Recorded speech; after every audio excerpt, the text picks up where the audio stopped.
休暇ですか。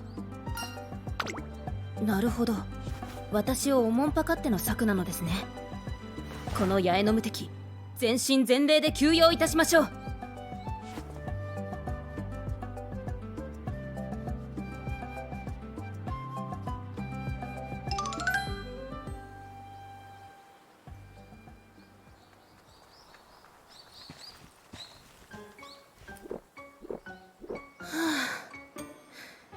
実りある鍛錬だった。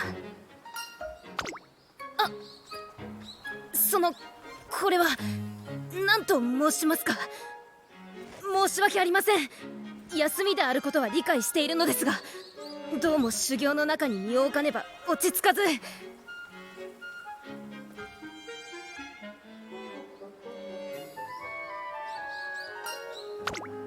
っ、ご心配をおかけいたしました。ただただ己が未熟を恥じる次第。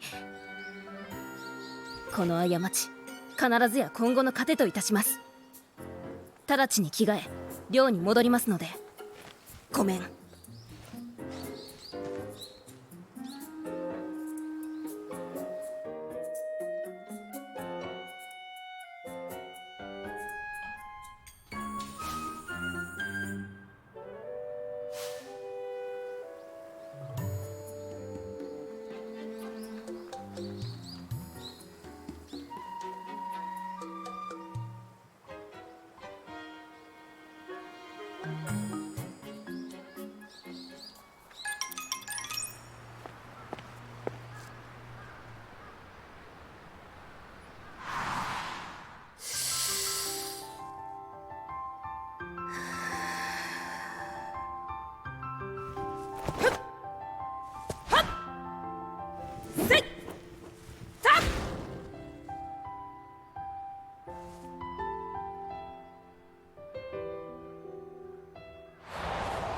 126、127。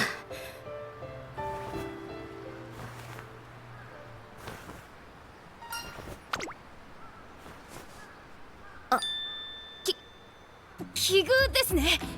散策でもなさっていましたか。しておりました。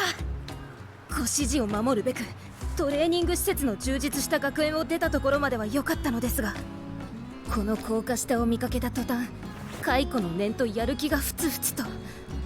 申し開きのしようもございません。私の不徳の致すところ。こうどうにも自分では制御が難しく、何と申しますか、空いた時間は修行をしなければと焦ってしまい。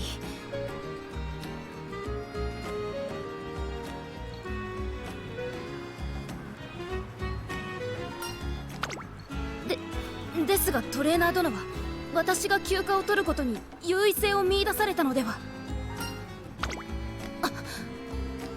おし、ではこのまま修行を続行させていただきます。